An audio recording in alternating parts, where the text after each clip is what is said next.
celebrate along the way. Don't wait for the end, because sometimes it may not reach. My church family, listen to me. Make this year different. You know what you need to do, and guess what? Sometimes you have to let some things or even people go. Let's take a rocket, for example. In order for it to gain speed, to increase its altitude, it has stages where it drops all of the excess weight. It has to get lighter. It doesn't allow the weight of those other parts to pull it down, as it has a goal to reach its destination as those pieces fall back to the earth. As you increase your level and near your goal, at each stage, some things or people need to drop. You need to lessen the weight and get lighter. And guess what? Those aren't bad pieces that drop off the rocket. Just like how they may not be bad people or things that you have to let go. But in order to grow, they've got to go. You see, in the gospel, Jesus told Peter, "Get behind me, Satan. You are a stumbling block to me, for you are setting your mind not on divine things, but on human things." You can't look back. In another story, Lot's wife, she looked back.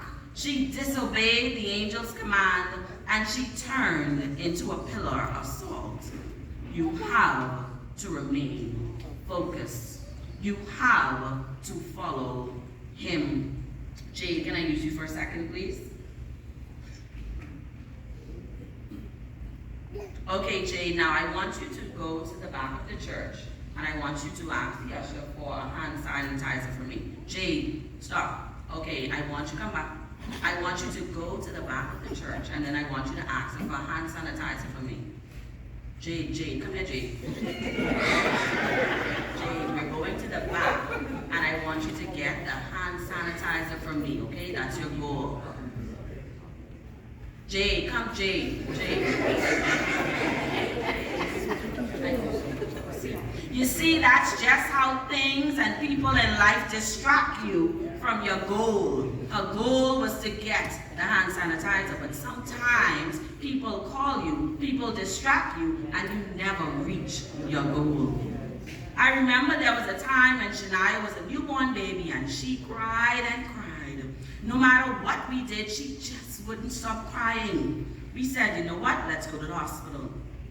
So we began driving to one of our hospitals, as we didn't have insurance for her as yet. And plus, everyone always tells us they see children and asthma patients right away. So we drove there, registered her, and in anticipation to go straight in the back, we began walking, and the nurse said, "Have a seat." We looked at her, but we obeyed and we sat down. Mind you, Shania is still hollering. So I look around and I see this sign on the wall. Waiting times, 30 to 40 minutes, minor injuries, 20 to 30 minutes, wait, broken bones and all kind of other stuff. 10 to 5 minutes, chest pains and some other stuff they had up there. And this is what caught me off guard. 1 to 5 minutes, dead or dying. So you're telling me, well anyway, we got up and we went to the next hospital.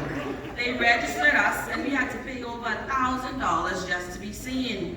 We get to the back, doc comes in, comes back and puts air drops in Shania's ears. The child stopped crying. So they discharge us and it's time to leave. The exit sign is so clear, we could just walk out, but no. Mr. Pinder decides to go back to the front because he don't understand how air drops could cause all of that. I continue walking to the car. He comes in the car and says, "You know, those people didn't give me any change. They gave me another bill." You see, when the signs are clear, when the instructions are clear, don't get distracted. Don't turn around. Don't stop. Don't be like Mr. Pinder. Don't go back. Oh, obtain help when you need it.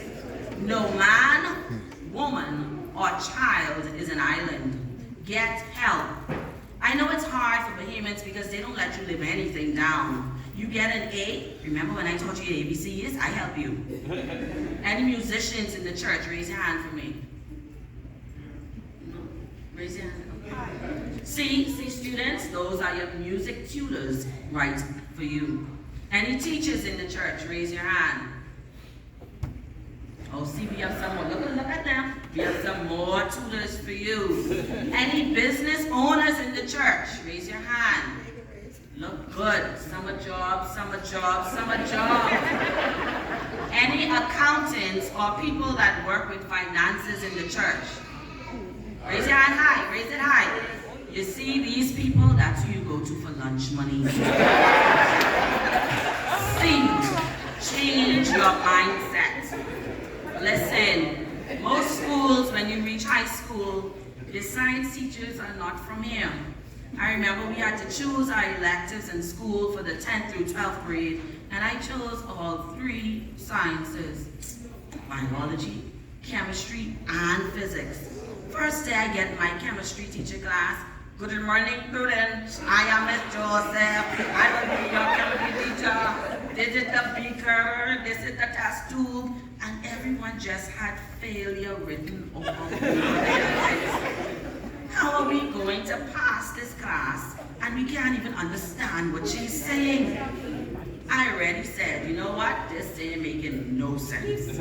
I had already given up. After a few months of just sitting lost, I decided and made the conscious decision that I was going to at least try, and my change in mindset made a difference. You understand that there are risks and rewards. I remember in literature, we had to learn those Shakespeare poems and those soliloquies.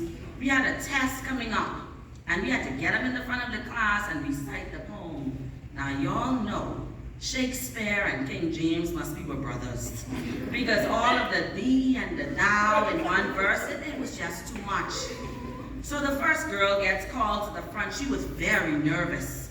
She started shaking and crying. She told the teacher she was nervous. So the teacher said, okay, everyone turn around, face the back of the class so she doesn't see us staring at her. Well, guess what? The teacher turned around too. The rest of us looked at one another. We all thought the same thing. With a little help from the book, the girl did exceptionally well. Next student goes to the front, starts shaking, saying they're nervous. The teacher turns around again. Next student, same thing. She was so excited that we all got A's. She said, oh boy, they gave me a really smart class. But oh boy, all of y'all are very shy. Final exam time comes, boom. The same poem we got all A's on was on the exam. Everyone shook their head in disbelief. She said, y'all did so well in class, I decided to put it on the final exam. Students, in life, there are rewards, but be prepared for the risk. Be confident in the decision that you make, but also be prepared for the consequences that come with them. S, start. Don't be like me. I'm starting my diet every Monday. Monday goes well. I fall off Tuesday. I don't pick up Wednesday because who does things on a Wednesday? I have to wait until Monday again. Or when it's time to do work, I say to myself, 7 o'clock p.m., I will begin folding the clothes. 7:01 reaches, oh no, I can't do that now. I'll have to wait until 7:30. Don't be like me. Start. Start small. Start today. Start with God. Take the time in silence and really read the lyrics to the hymn. Be strong in the Lord and be of good courage, for he is your guide, and rejoice, for the victory is yours. So my family, I want you to remember, as you live your lives, aspire to inspire before you expire. I'm going to say it again. Aspire to inspire before you expire. I'm going to explain that a bit. You have to want a difference before it's too late. God's purpose plus education equals success. Find your why, add it to your how, and then it will equal your what. God makes no mistakes. It is up to you, to me, to listen with understanding, to focus. F, follow him. O, obtain help when you need it. C, change your mindset.